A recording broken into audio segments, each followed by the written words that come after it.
Hello friends. आज एक मैं ऐसे टॉपिक पे बात करूंगा जो शंखों से रिलेटेड है।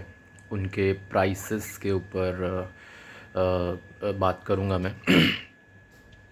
अभी हाल ही में मुझे पता नहीं बहुत सारे सब्सक्राइबर्स जो मुझसे जो नए नए सब्सक्राइबर्स जो जुड़े हैं, उन्होंने मुझसे सुघोष और अन्नपूर्णा शंख से रिलेटेड जानकारी पूछी और उन्होंने मुझे प्राइसिंग भी पूछा। तो मैंने उन्हें थोड़ा प्राइस मतलब जो बताया है वो थोड़ा सा हाई बताया है।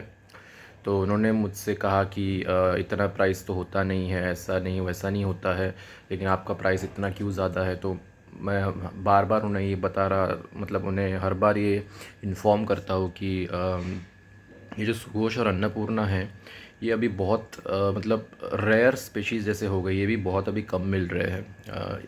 अभी जब रिसेंटली भी मैंने एक फ़िशरमैन से बात की, तो जब उसने समंदर से निकाला था तो मतलब उसने बोला कि सिर्फ 5-6 इंच तक ही वो मिल रहे हैं। तो कहने का तात्पर्य है कि उसे ग्रो होने नहीं दिया जा रहा है, तो बड़ा कैसे होगा। और जब वो कोई रेयर हो जाता है तो उसकी प्राइस ऑटोमेटिकली बढ़ जाती है। ये मैं चाहता हूँ कि आप समझें इस बात को। कुछ लोग कह रहे हैं कि इतना महंगा नहीं होता है, ये सस्ता ही मिलता है। ये ट्रू नहीं है। अभी आप मान लीजिए कोई भी चीज़ कोई लिमिटेड एडिशन हो जाती है या कोई रेयर चीज़ हो जाती है तो उसकी प्राइस तो बढ़ेगी ना। वो एक जैसे कैसे रहेगी कि उसकी उसके पीछे सब पड़ जाएंगे तो फिर उसकी वैल्यू कहाँ रह जाएगी। कोई भी इज़िली ख़रीद लेगा ना। तो ऐसा, तो इसलिए उसकी प्राइस थोड़ी सी ज़्यादा बढ़ गई है, क्योंकि अब अभी जैसे मान लीजिए हर एक शंख का जो रिप्रोडक्शन रेट होता है वो अलग अलग होता है। अभी अभी देखिए कि जो पद्म विष्णु शंख होता है वो तो अबंडेंटली है फ़िलहाल एट द मोमेंट उसका, लेकिन रिप्रोडक्शन रेट हाई है इसलिए वो बहुत ज़्यादा मिलते हैं। लेकिन उसमें भी कैसा है कि उसकी प्राइस क्यों ज़्यादा है। अब वो तो अबंडेंटली मिलता है तो उसकी प्राइस तो कम होनी चाहिए ना, ऐसा लोग बोलते हैं। लेकिन विष्णु पद्म शंख का कैसा है कि वो हज़ारों सालों से लोगों को वही शंख के बारे में ही पता है। एक शंख मतलब आप अगर आपने आँख बंद करके सोचने की कोशिश की या विजुलाइज़ किया आँख बंद करके, तो शंख एक आकृति आएगी, वो वाइट कलर का ही शंख विष्णु शंख ही दिखेगा और कोई शंख दिखेगा नहीं, क्योंकि लोगों ने दूसरा कोई शंख देखा ही नहीं है, मतलब पता ही नहीं है लोगों को। तो विष्णु शंख की प्राइस क्यों ज़्यादा बढ़ जाती है इवन दो अबंडेंटली है, उसका रीज़न ये है। अभी मान लीजिए एग्जांपल मैं आपको बताता हूँ कि एक एक्टर है, ठीक है, वो बहुत पॉपुलर है, उसके पीछे प्रोड्यूसर डायरेक्टर बहुत पीछे भाग रहे हो, मतलब डिमांड ज़्यादा है उसकी, तो ऑब्वियसली वो अपनी फ़ीस बढ़ा देता है। तो सिमिलरली यही लॉजिकल एग्जांपल मैं रिलेट करना चाहता हूँ पद्म विष्णु शंख से। इवन दो वो अबंडेंटली है लेकिन फिर भी उसकी डिमांड इतनी ज़्यादा है, लोगों को और कोई शंख पता ही नहीं है, सिर्फ विष्णु शंख के बारे में ज़्यादा पता है, इसलिए उसकी डिमांड ज़्यादा है। तो फिशरमैन ऑटोमेटिकली डिमांड बढ़ा देता है। अगर यही सेम चीज़ अगर सुघोष शंख या अन्नपूर्णा शंख में भी अप्लाई की जाए तो वो भी अगर पॉपुलर ज़्यादा हो गया तो वो भी ज़्यादा डिमांड उसकी प्राइस बढ़ जाएगी।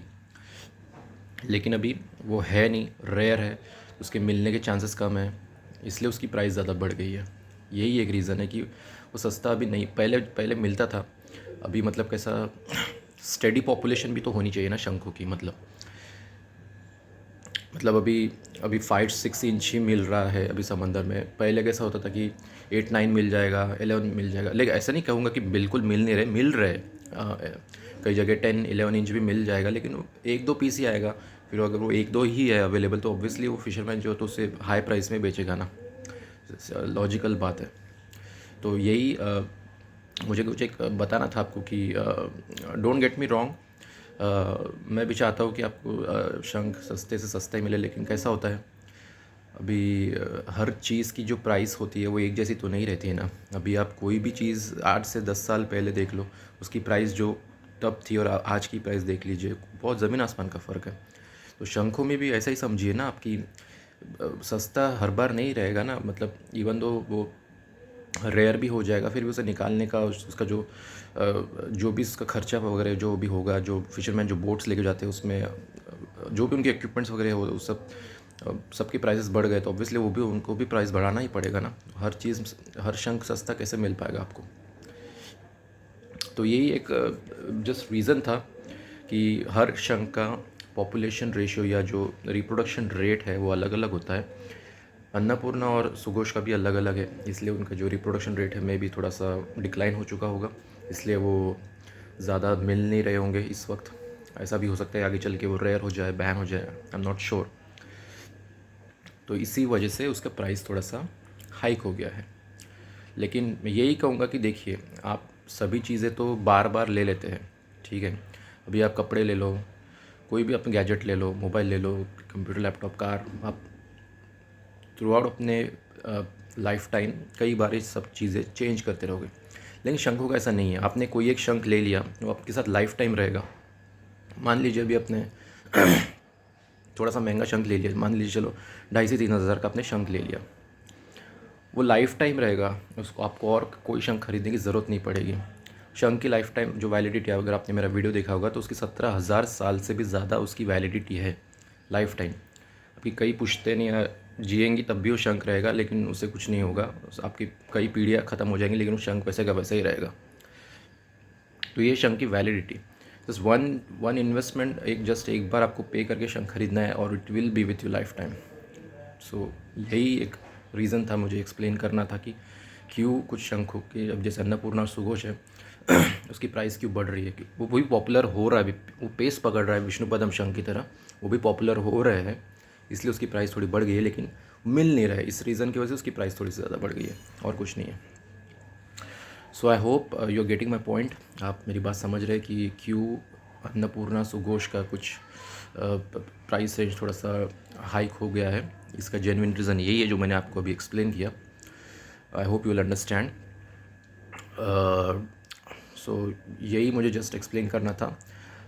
आने वाले 1-2 दिन में मैं आपको हनुमान गदा शंख में अल ट्राई टू डेमोन्स्ट्रेट, बड़ा साइज़ रहेगा वो, तो जैसे ही मेरे पास आएगा एंड मैं उसे वीडियो बनाऊंगा उस पर और आपको भी डेमो करके दिखाऊंगा।